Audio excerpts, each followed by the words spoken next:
各位线上的同修，大家晚安，大家好，欢迎大家一起来参加读书会。今天晚上我们读书会的主题是“君子之交淡如水，小人之交甜如蜜”啊。那“君子之交淡如水”这句话呢，是出自《庄子·山木》这本书。其实它的全文是这样子：“君子之交淡如水，小人之交甘如醴。”啊，这个“甘如醴”的意思就是甘甜到像甜酒一样啊。这个“醴”啊，就是甜酒的意思啦。那整句话呢，被后世的人把它改为“君子之交淡如水，小人之交甜如蜜”啊。意思是说，君子是品德高尚的人呐。那他跟别人的交往啊，是因为志同道合，表面上看起来是平淡如水啊。其实是情义深重啊。那小人是什么？品德低下的人呐。那他跟别人的交往呢，是为了谋取私利啊。表面上看起来是彼此很亲密哦，但只要利益没有了，那情义也跟着没了。这个告诉我们一个道理啊：凡是无缘无故而凑合相聚的，最后也会无缘无故的离散呐。尤其是因为利益而结合的，最后也会因利益而分开了。那君子之间的这个交往呢，是来自彼此间的互相关怀，而在这样子的关怀中呢，一点都不做作，不苛求，不强求，不嫉妒，不粘人，不攀援啊。所以在一般人的眼中看来啊，就好像白水一样的平淡呐。虽然表面上看起来好像很随和、随缘、随遇而安呢，那其实心态还是很积极的哦。那淡如水呢，听起来好像是态度冷淡如水啦，不近人情啦，感情很淡薄啦，不是这样哦。淡如水不是指态度冷淡哦，而是与任何人的相处都是保持平等心跟平常心的，是这个意思的。那甜如蜜听起来好像是如胶似漆，你侬我侬，感情很融洽。其实刚好相反，甜如蜜不是指感情很融洽哦，而是指没有办法做到发乎情，止乎礼啦。意思是说，跟人家相处呢，虽然很热情啊，这个是好事，但热情过度，逾越了礼节的规范，过头了啦啊，这样就不好。这个才是甜如蜜的正确解释啦。这样说来呢，淡如水要淡到什么程度呢？才不会让人感觉很没有情呐。那甜如蜜要甜到什么程度，才不会让人感觉很矫情呐？那这些都是分寸拿捏的一种智慧哦，也是一门大学问呐。那很多人把这个君子之交淡如水呢，把它误认为什么？君子之间的交情应该平淡如水没有必要太亲密了。其实这样的解释不完全正确。那真正的含义是什么呢？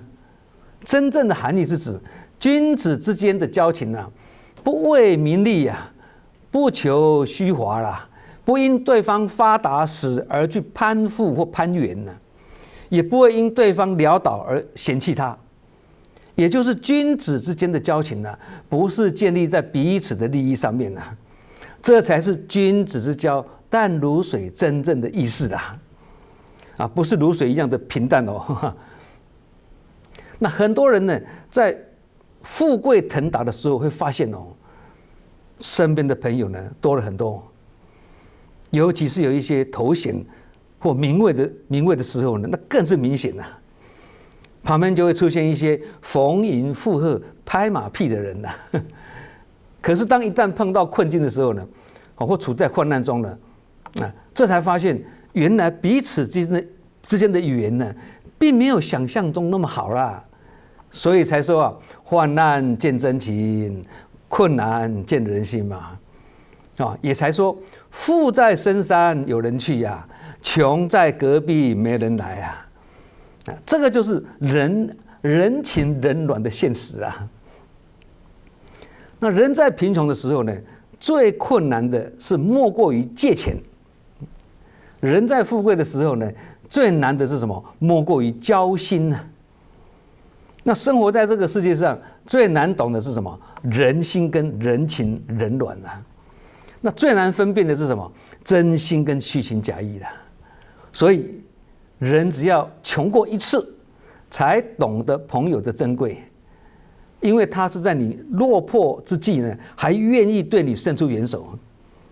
那人只有遭遇困难呐，才明白帮助的真情呐，因为他是在你落难的时候呢，还愿意陪伴着你，那才是真正的朋友啊。人要经一次才会长一智，也才会清醒一次。那人要痛苦一次，才会长大一些，也才会觉悟一点呢。这个说的也没有，说的很有道理哦。有一句俗语呢，大家应该都听过了哈，叫做"相识满天下，知音有几人"呐。一般人总是在感慨交不到知心的朋友啦，知心人难遇啦，所以才说人生能得一知己，今生今世无憾矣呀。一知己就是一个贵人呐，也就是朋友一堆不如贵人一个啊。我们曾经讲过的嘛，这个道理啦。那交朋友也不是单方面的事哦，必须双方心意相通，志趣相同啊。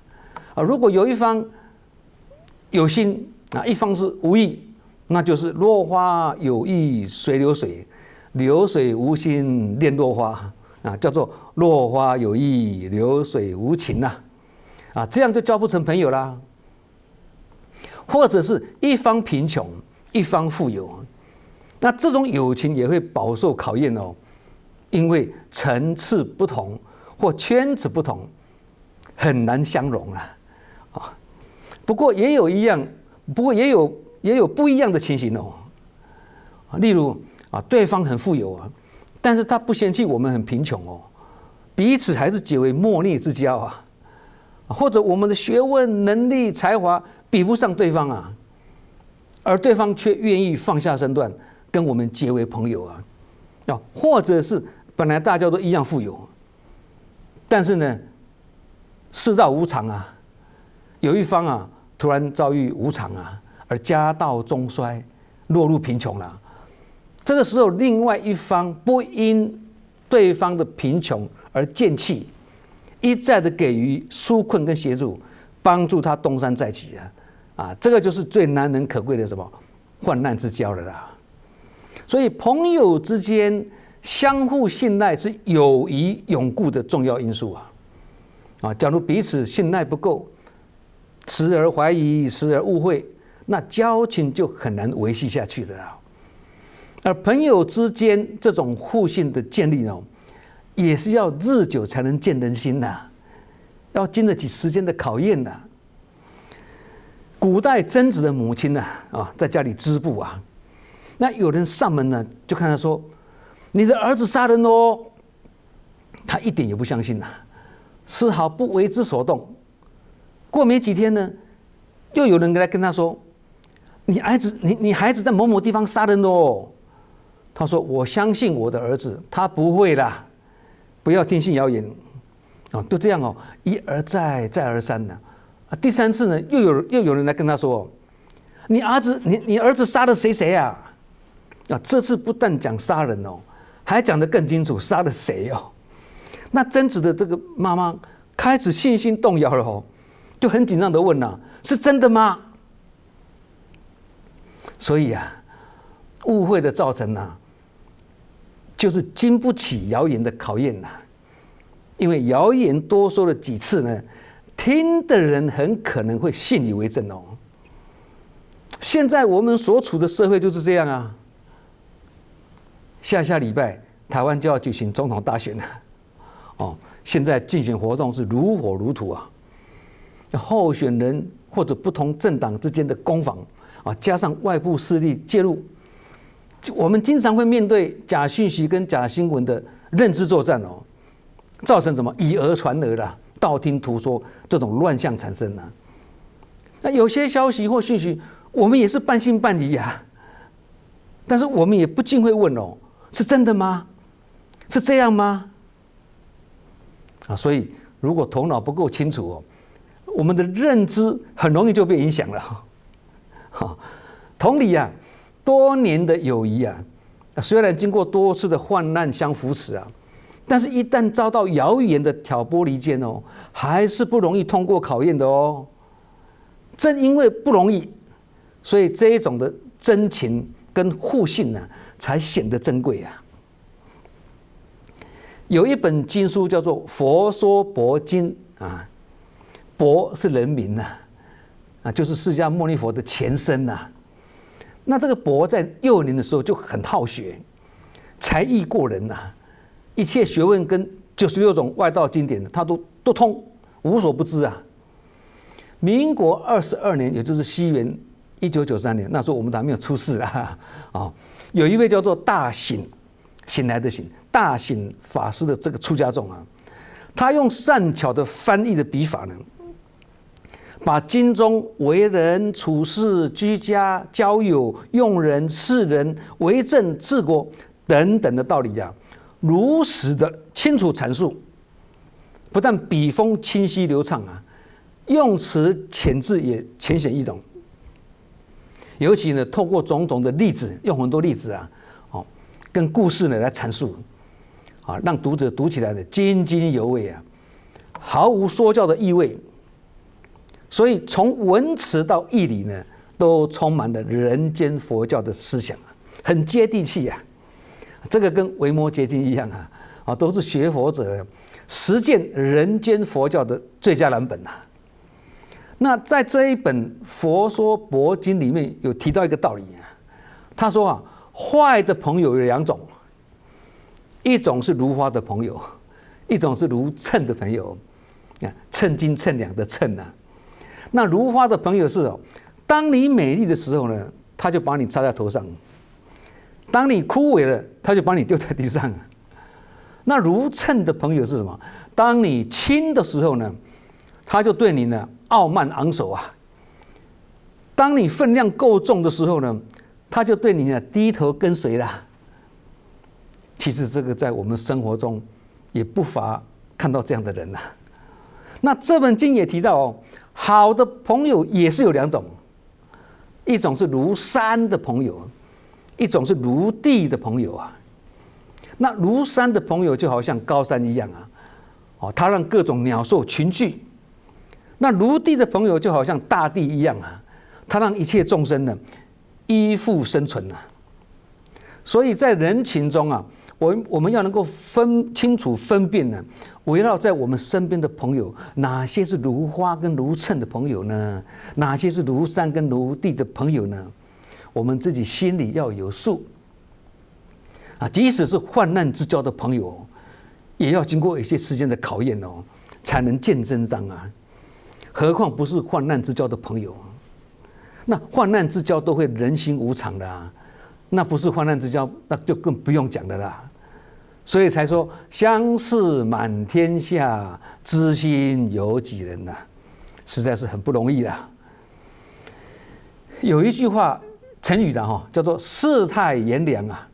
那炎凉是指什么？冷暖的意思啦。它是比喻说小人的态度就像季节变换一样的，变来变去的，忽冷忽热啊，反复无常的。有时候是如胶似漆，有时候是又六亲不认哦。那古人或现在有些人把世态炎凉的意思呢，比喻成什么啊？人心就像云一样啊，变幻多端呐。那人情也像雪一样啊，很容易消失不见呐。那这样还不如去乡间隐居起来，去跟猿猴啦、野鹤啦作伴，过着闲云野鹤的生活。这样也是很逍遥自在啊。不过大家要注意哦，这是古代的隐士或小乘修行者的想法哦。我们修的是菩萨道，要行菩萨道，可以不去当官，也可以把名位看得很淡，但是不能隐居起来啊，还是要走入人群啊。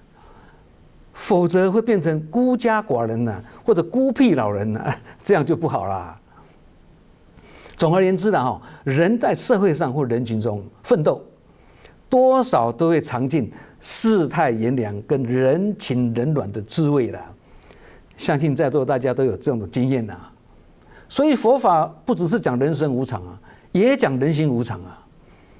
因为念头生住意灭嘛，变来变去嘛，朝三暮四啊，很难掌控。那我们以婚姻来讲啊，大家更清楚。结婚是讲情啊，离婚是讲理呀。那结婚的时候要请证婚人给予祝福，那离婚时要请律师来给予见证啊。那人跟人之间的交往也不例外啊，都是因情而结合啊，因理而分开啊。那如果要做到发乎情，止乎礼啊，礼节的礼或道理的理都通了要把这种互动进退的距离把它掌控到恰到好处谈何容易呀？太亲近而不拘礼节的话呢，就会造成彼此间的嫌隙啦。台湾话叫做阔笑。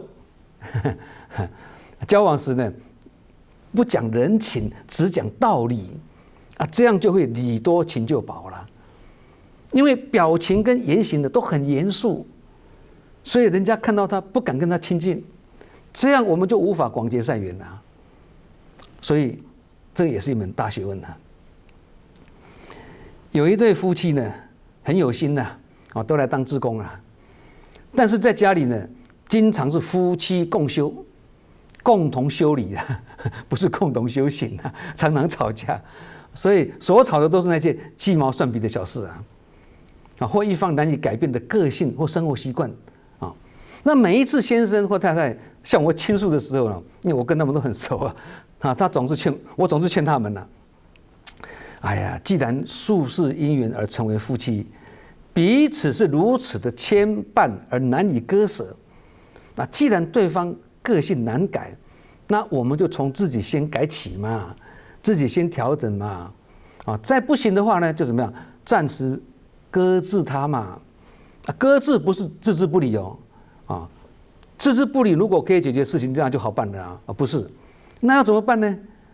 要先学习沉得住气耐心等待因缘，因为因缘也会变来变去的，所以沉得住气，耐力就变定力沉不住气，前功会尽弃那我再用一句话跟他们分享：短暂的坚忍，终将成为自我的超越与突破。忍是很重要了，从中去体悟夫妻是三世因缘的道理来报恩的，我们就以感恩心欢喜接受；来讨债的，我们就以因缘观随缘消旧业。观念上要这样去突破，才会解脱啦。否则呢，没完没了，无有出期这个就很辛苦了。人是感情的动物佛法上叫做有情众生嘛。那有情众生觉悟了，就叫做觉有情，就是菩萨的意思啦。那觉悟了就是智慧人生，不觉悟就是迷茫人生觉悟了就是法海无边那不觉悟呢，就会苦海无边要做一个对感情有觉悟的觉有情，那就要学习孔老夫子教我们的刚刚讲的发乎情，止乎礼在动情的时候呢，如何让感情呢收放自如让感情如行云流水要能做到不让感情一发不可收拾而成为滥情。如果不这样的话也不会感情用事而造成矫情这样能适时提放自如，不逾越礼法也不逾越理智的范围这样就是止乎礼啦。那原文是礼节的礼如果把它改成理性的理也是通其实呢，谈感情就好像弹钢琴，需懂得时时去调音才能演奏出好乐曲啊。无论弹得快或慢，轻或重，只要能收放自如啊，也能如行云流水啊，那就是绝有情呐。各位都知道，孝顺有愚痴之孝，跟智慧之孝。那感情也有迷情跟绝有情之分的。有一句近似语啊，对处理事情跟与人相处的都有精辟的阐述哦。这句话是这样子说了哈：处理事情要将理性蕴藏在感性之中啊。好，那与人相处要将感性置于理性之上。这句话是正言上人待人接物跟做人处事的智慧结晶啊，值得我们把它当作座右铭啊。这句话虽然用词很平淡、很浅淡，但是言简意赅哦。不解释的话，可能有些人会不解其意哦。这句话是针对两个面向而讲嘛，一个是处理事情啊，一个是与人相处啊。前面这一句是教我们怎么做事，后面这句教我们怎么做人，两句把它衔接起来，就是一句做人处事的准则跟智慧了。现在我们来好好解释哦。好，处理事情要将理性蕴藏在感性之中，意思就是说，处理事情的时候不能意气用事哦，不能感情用事哦，否则会坏了大事啊。所以强调理性要蕴藏在感性之中啊。虽然表面上看起来呢很圆融那个很感性，但是心中还是有理性的哦，有自己的原则哦，不会人云亦云、盲从附和哦，所以不会感情用事，因为有理性在里面。好，下面这一句呢，与人相处要将感性置于理性之上，意思是说，与人相处的时候不能很会讲道理，但是不讲情呐，否则会理多情就薄嘛。虽然内心很理智哦，也有自己的原则，但是还是要将感性放在理性跟原则上面把感性呢放在外面。那各位有没有注意到，刚刚前面这两句话，把理性蕴藏在感性之中，跟把感性置于理性之上，听起来好像都一样，不是吗？没有差，有差。微妙之处就在这里啊。第一句是强调处理事情的理性，第二句是强调与人相处的感性。两句话所强调的地方不一样啊，乾坤就在这里的。再把它简单解释，大家会更清楚明白这个道理就是用理性或魄力去处理事情，事情它不会反弹的。没有人会跟事情反弹的，没有人会跟事情对立嘛。但是理性或魄力，用理性或魄力去对人的话呢，就很容易跟人产生对立啊。那用感性或诚意去与人相处，人人会感到温馨相聚，满心欢喜。但是如果用感性去处理事情的话，会感情用事而坏了大事啊。所以与人相处要多讲情，少讲理。不过要注意哦，不要把它误解为做人不要讲理这样就把它曲解了，这样就不对了。是叫你少讲理，不是不讲理哦，是要把情放在理之上，两个还是在一起的哦，理还是没有跑掉哦，还是包在这个情里面的哦。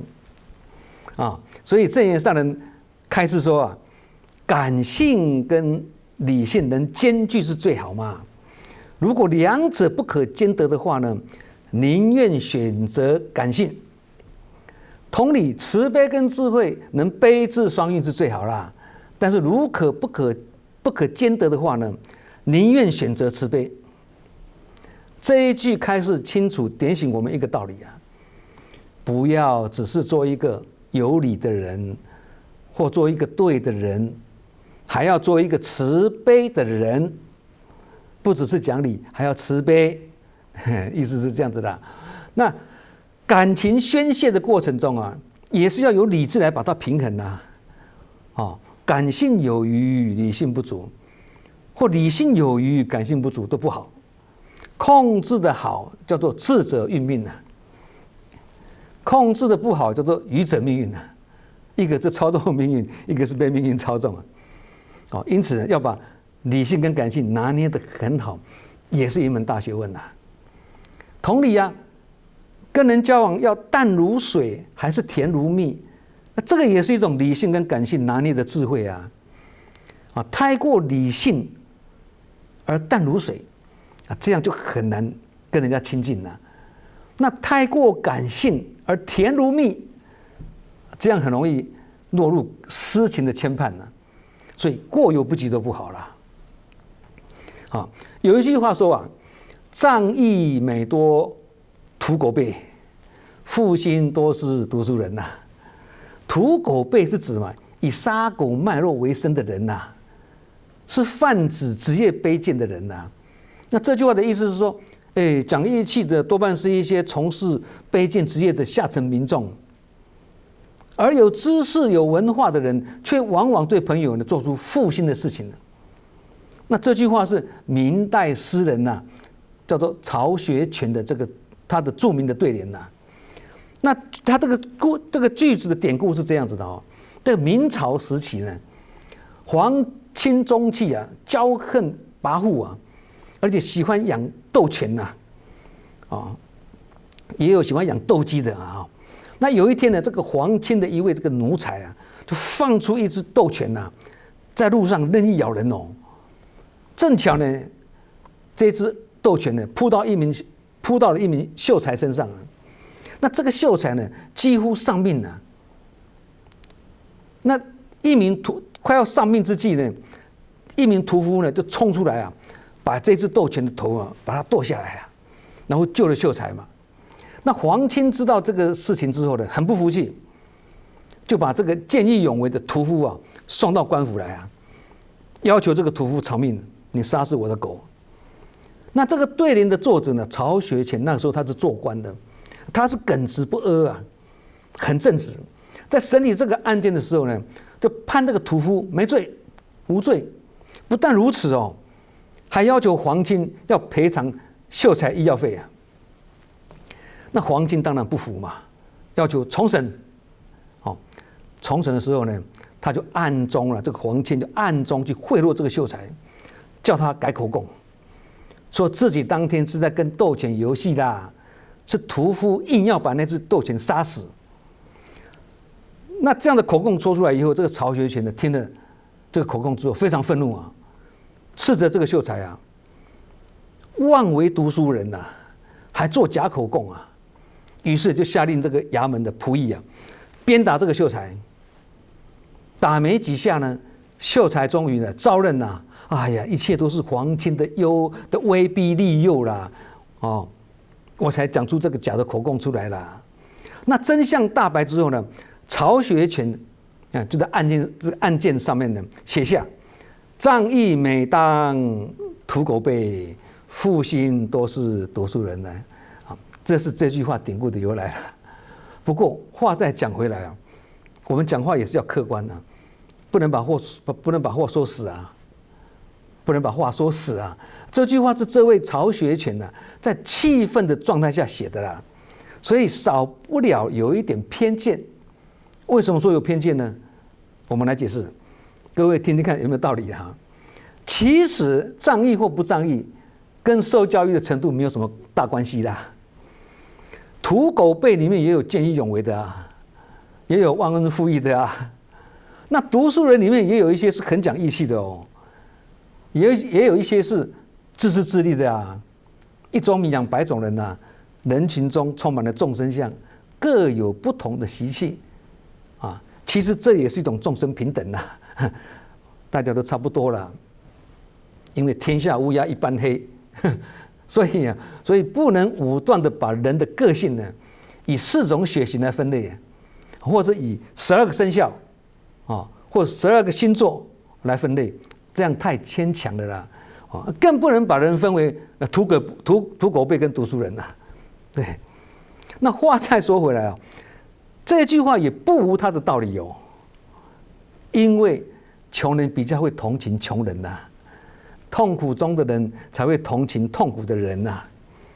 那土狗辈就是杀猪杀狗的嘛，没读过什么书啊。那知识分子知识高啊，知识高见解跟主见就越多嘛。当他不愿意帮人的时候呢，他也会刻意解释，找一些理由啦，或借口啦。那知识低的人呢比较单纯啦，他不会找理由解释啊。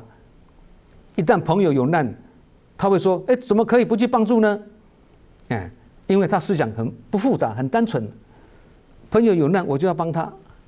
所以有知识未必有文化有文化也未必有人文所以我们的4大志业，慈善、医疗、教育，以前是文化，后来改成人文嘛。所以文化跟人文是差一大截，是不一样的。最好的学问一定都要落在做人做事上。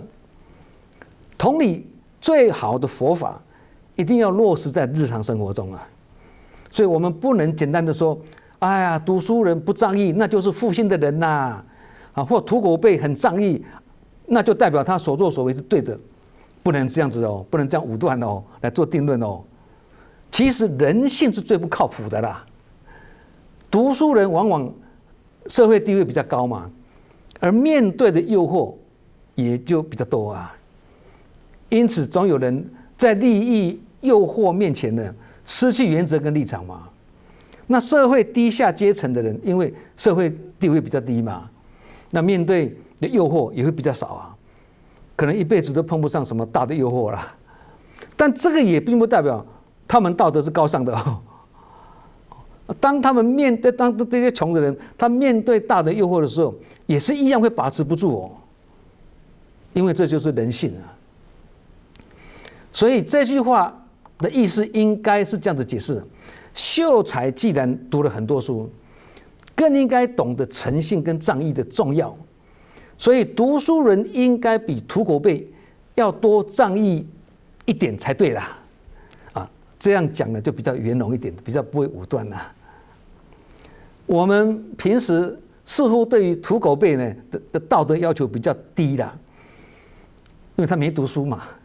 不要要求他太多嘛，所以但一旦他做了一件仗义的事情的时候，就显得特别有正义感而对于读书人呢或知识分子呢，道德期望就比较高一点只要有一件事情不仗义马上就会批评他，就批评说：你看看，还说他是知识分子、教育分子，一点都不讲义气甚至呢，知识分子反而是知识分子。后面这个知识是吧？是惹是生非的知识有的知识反而惹是生非了。这个就好像一般社会大众对慈济人的道德要求比较高只要你穿着慈济制服，言行有一点不得体，就很容易被夸大或严格解释但这些民众对其他人就不会这样严格要求道理是一样的但我们不能自我辩护或叫屈说很不公平，不能这样只要人家批评的有道理，而我们也确实有这些缺失，我们就要把它当成是善意的鞭策要能行有不得，反求诸己，这样才是正知正见也才是修行的心态。好，我们今晚的读书会，君子之交淡如水，小人之交甜如蜜，就分享到这里。祝福各位福慧双修，法喜充满。我们下周同一时间再见。